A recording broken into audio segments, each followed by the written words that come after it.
¿Sabías que, inmediatamente después de la Primera Guerra Mundial, Canadá fue el segundo país del mundo, después de Estados Unidos, en número de coches producidos? Así es, había una gran cantidad de pequeños fabricantes automotrices, como Omeke Flynn Automóviles, que compraban piezas en Estados Unidos y ensamblaban sus propios modelos, o producían copias con licencia de coches americanos. Este sencillo plan funcionó bien, incluso cuando las grandes corporaciones de Detroit comenzaron a entrar en el mercado canadiense.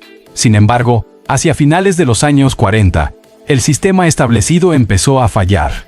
Debido a la limitada capacidad de ventas y producción, los coches fabricados en Canadá eran significativamente más caros que sus homólogos estadounidenses.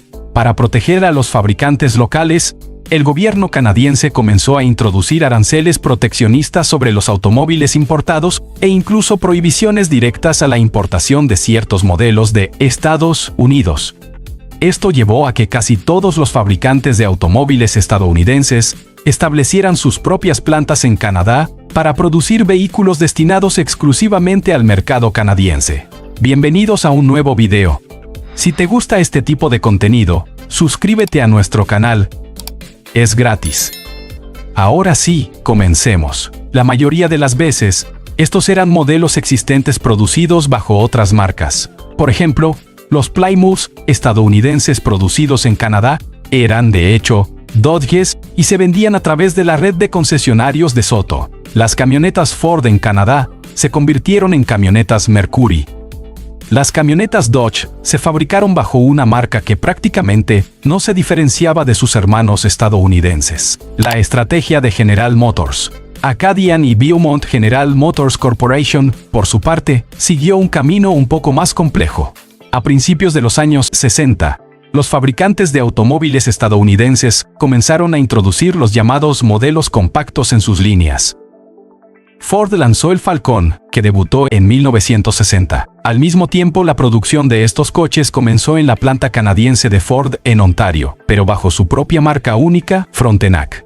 No Ford Frontenac, solo Frontenac, como Lincoln o Mercury. Los Frontenac canadienses se distinguían de los Falcon estadounidenses principalmente por el diseño de la parrilla del radiador y algunos elementos decorativos de la carrocería.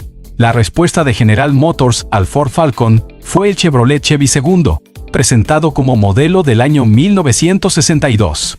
GM decidió tomarlo como base para su modelo compacto canadiense y creó una marca separada para él. Acadian, lanzada en el mismo año. Los acadianos eran colonos francófonos que en el siglo XV comenzaron a poblar el territorio de la actual provincia canadiense de Nueva Brunswick, fundando una colonia llamada Acadia. Por lo tanto, no es de extrañar que los expertos en marketing de GM encontraran el nombre Acadian bastante atractivo y adecuado para un coche que se produciría y vendería exclusivamente en Canadá. El logotipo de Acadian no tenía nada en común con el emblema de Chevrolet. Era una letra A mayúscula acompañada de hojas de arce, un símbolo de Canadá desde la época de los propios acadianos. Si se activa un poco la imaginación, el logotipo de Acadian se parecerá a un logotipo de Pontiac al revés, y no sin razón. Este modelo debía venderse a través de los concesionarios canadienses de Pontiac. En los catálogos de fábrica y documentos internos, el nuevo modelo incluso se designaba como Pontiac Acadian, ya que se posicionaba como una marca completamente independiente. Pero, ¿qué tiene que ver Pontiac si Acadian era un clon del Chevrolet Chevy II? La cuestión es que era un clon del Chevy principalmente desde un punto de vista técnico. Sin embargo, algunos elementos del diseño de la carrocería, como la parrilla de doble radiador, se tomaron del modelo Pontiac Tempest, que debutó en Estados Unidos en 1960 y que, en general, no estaba disponible en Canadá. El Tempest se ofrecía solo con motores de 4 y 6 cilindros en todos los tipos de carrocería populares de la época, incluida la camioneta. Éxito y evolución de Acadian y Beaumont. Acadian salió a la venta casi al mismo precio que el Chevy II en Estados Unidos. En su primer año, se vendieron 14.500 unidades, solo un 17% menos que la circulación del Chevy II NE. Superando las ventas del Frontenac de Ford, Acadian representó el 3.5% de todos los coches nuevos vendidos en Canadá en 1963. El modelo gustó a los compradores canadienses, lo que permitió a GM seguir desarrollando la marca. Para 1964, la línea Acadian actualizada constaba de 3 modelos: el básico Invader, el de gama media Canso y el de gama alta Beaumont. Sin embargo, solo Invader y Canso continuaron utilizando la arquitectura compacta del Chevy II como base. Como antes, tenían elementos de diseño característicos de Pontiac en su exterior, pero ya no se ofrecían solo con motores de 4 y 6 cilindros, 90 o 120 cv, sino también con un bocho de 283 pulgadas cúbicas que desarrollaba unos decentes 195 cv. El buque insignia, Acadian Beaumont, de 1964, dejó de tener conexión con el Chevy II. Se trasladó a la plataforma de tamaño mediano a body del último modelo Chevrolet Chevelle, también presentado en Estados Unidos como modelo de 1964. El Acadian Beaumont, con un exterior e interior aún más inspirados en Pontiac, tomó elementos del modelo Pontiac Tempest. Además, dependiendo del equipamiento, algunas versiones incluso incluían logotipos de Pontiac en los asientos. Si el comprador no pedía un banco delantero corrido y optaba por asientos individuales con la palanca de cambios en el suelo, no en la columna de dirección, el Acadian no recibía la consola central del Tempest, sino la del Chevrolet Chevelle. Quizás la innovación más importante para el Acadian Beaumont fue la versión con el potente motor bocho Super Econoflame de 283 pulgadas cúbicas, 4.6 litros, que tenía una potencia de 220 caballos. Sin embargo, para el siguiente modelo, 1965, se abandonó, reemplazándolo por un small block aún más grande de 327 pulgadas cúbicas, 5.3 litros, disponible en versiones de 250 o 300 caballos. La era de los muscle cars canadienses en 1966. El nivel de equipamiento, Insignia Beaumont, se convirtió en una marca separada y completamente independiente. La línea Acadian se redujo a 2 modelos, el básico Invader y el de gama alta Canso.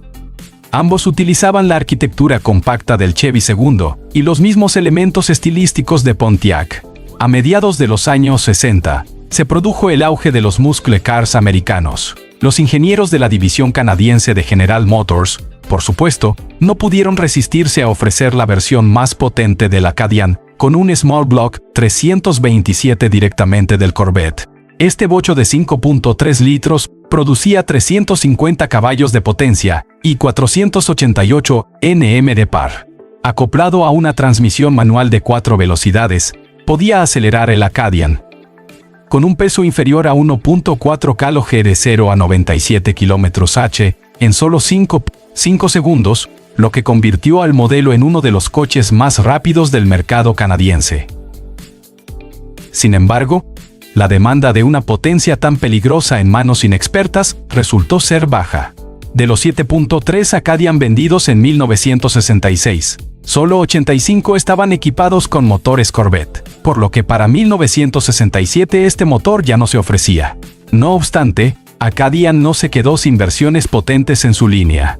A partir del modelo de 1968, dejó de usar el diseño de Pontiac en la carrocería, convirtiéndose en una copia casi exacta del nuevo Chevy Nova. En este momento, el Acadian canadiense adquirió el paquete S350, que ya se ofrecía en Estados Unidos desde hacía varios años. El bocho de 350 pulgadas cúbicas desarrollaba 300 caballos de potencia y 515 Nm de par. La lista de equipamiento estándar incluía frenos de disco delanteros y suspensión reforzada. La producción de Acadian en la fábrica canadiense de GM en Oshawa cesó por completo en 1971, el nacimiento del muscle car canadiense definitivo. Beaumont volviendo a 1966, cuando quizás el mejor muscle car canadiense de todos los tiempos vio la luz. Habiendo comenzado su vida en 1962 como una configuración de gama alta para Acadian, en 1966, Beaumont se convirtió en una marca independiente. Estos coches se basaron en el Chevrolet Chevelle estadounidense de tamaño mediano, pero el diseño de las parrillas del radiador y las luces traseras utilizaba el estilo de Pontiac, aunque sin copiar exactamente un modelo específico. Sin embargo, los interiores de los Beaumont eran completamente Pontiac. El logotipo de Beaumont insinuaba directamente la conexión de los modelos canadienses con sus homólogos estadounidenses, aunque también utilizaba simbolismo puramente canadiense en su diseño. Y, por supuesto, los coches Beaumont se vendían exclusivamente a través de concesionarios Pontiac. El Beaumont de tamaño mediano se ofrecía en todos los tipos de carrocería posibles: sedanes de 2 y 4 puertas, camionetas familiares, coupés de 2 puertas y descapotables. Además, el descapotable incluso podía pedirse en configuración básica, algo que no era posible para el modelo fabricado en Estados Unidos. Había 18 colores de carrocería disponibles para los Beaumont. El comprador podía elegir entre 2 transmisiones manuales o una automática de 2 velocidades Power Glide. Y, por supuesto, había una amplia gama de unidades de potencia. Los motores de 6 cilindros se ofrecían en versiones de 120 y 140 caballos. El bocho de 283 pulgadas cúbicas producía 195 caballos, y el 327, más grande. Finalmente, se destacó el modelo insignia Beaumont Sport Deluxe, que, desde un punto de vista técnico, era un clon del famoso modelo americano Chevrolet Chevelle 396. El Beaumont Sport Deluxe es un auténtico muscle car de tamaño mediano con un Chevrolet Big Block 396, que tenía un volumen de 6.5 litros, producía 360 caballos de fuerza y 570 Nm de par, lo que permitía a este coche de 5 metros con transmisión manual acelerar a 97 km/h en 5.4 segundos y completar el cuarto de milla en poco más de 14 segundos. Si en Estados Unidos uno de los principales preparadores de automóviles Chevrolet en los años 60 era la compañía Yenko, que transformaba los nuevos Chevelle SSS cargados en monstruos de 4 ruedas apenas legales y mortalmente peligrosos, en Canadá, el mismo trabajo lo realizaba el concesionario de Vancouver Conroy Buick Pontiac. Se sabe que Conroy construyó al menos 40 copias del modelo Conroy Cheetah, que se basaba en el Beaumont Sport Deluxe estándar. En lugar de los motores 396 estándar, se instalaron los potentes 427L72, modificados con elementos de los motores de carreras SL1 auténtico. La potencia de estas plantas motrices ascendía a no menos de 450 caballos. Tras 2 ligeros rediseños, la marca Beaumont fue abolida a finales de 1969. Durante 4 años, desde 1966 hasta 1969 inclusive, se vendieron alrededor de 73 unidades de Beaumont, casi el doble de la circulación de todos los modelos Acadian vendidos desde 1962 hasta 1971. El final de una era y el resurgimiento del nombre, como mencioné antes. El cese de la producción de Acadian y Beaumont tuvo buenas razones.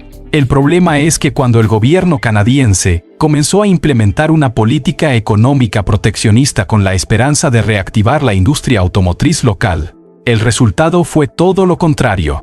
En términos modernos, el programa de sustitución de importaciones de principios de los años 60 casi destruyó por completo la industria automotriz canadiense, cuya productividad laboral era solo el 60% del mismo indicador en la industria automotriz estadounidense. Y los salarios de los empleados eran un 30% más bajos que los de los trabajadores de la industria automotriz estadounidense. La situación era tan catastrófica que el gobierno se vio obligado a pedir ayuda a Vincent Bladen, uno de los principales economistas canadienses de la época, quien desarrolló el Plan de Salvación. En general, se podría escribir una tesis doctoral seria sobre este tema, pero, en resumen, en 1965 se firmó el llamado Auto Pact, Tratado Automotriz Canadiense-Estadounidense, un tratado que cambió radicalmente el panorama de la industria automotriz canadiense para bien y condujo a la formación de un mercado automotriz norteamericano unificado. Entre otras cosas, este tratado abolió los aranceles de importación de automóviles a Canadá, lo que facilitó la producción y venta de coches estadounidenses en Canadá. Cuando la adopción del Auto Pact tuvo pleno efecto a finales de los años 60, General Motors Corporation ya no necesitaba molestarse con las mezclas de Chevrolet y Pontiac y mantener vivas las marcas Acadian y Beaumont. En su lugar, GM simplemente organizó la producción en Canadá de versiones estándar de Chevy Nova, Pontiac Le Mans y Jetto. Y todos estaban contentos, al menos por un tiempo. Después de todo, Nadie canceló la llegada de la crisis del combustible de los años 70 y la era de la enfermedad que siguió para la industria automotriz estadounidense. En condiciones de afluencia de automóviles alemanes y japoneses baratos y económicos al mercado, General Motors buscó formas de responder con sus propios modelos similares, uno de los cuales en 1976 se convirtió en el subcompacto hatchback Chevrolet Chevette. Y en el mismo año, este modelo se lanzó en Canadá y se llamó Pontiac Acadian, solo que esta vez, el coche no se lanzó en Canadá, sino en Estados Unidos, y se diferenciaba de los coches Chevette únicamente por los logotipos de Pontiac y nada más. El pequeño Acadian fue muy bien recibido por los consumidores canadienses, ya que su pequeño motor de 1.4 litros consumía menos de 9 litros de gasolina por cada 100 kilómetros en modo urbano. La versión más barata y básica costaba solo $2.9, o algo así como 16 en precios modernos. Lamentablemente, no logré encontrar cifras exactas de las ventas del Pontiac Acadian en Canadá, pero el Chevrolet Chevette original fue bastante exitoso. En 12 años, vendió más de 2.70 unidades. El nombre Acadian desapareció de la línea de modelos de General Motors en 1987, pero no fue olvidado. 20 años después, en 2007, el nuevo crossover GMC Acadia llegó al mercado estadounidense, mexicano y canadiense, que hoy en día todavía se produce, pero eso ya es otra historia completamente diferente. Llegamos al final de este video. Comenta en los comentarios. Dale like al video, suscríbete y activa la campanita para disfrutar de próximos videos como este. Hasta la próxima.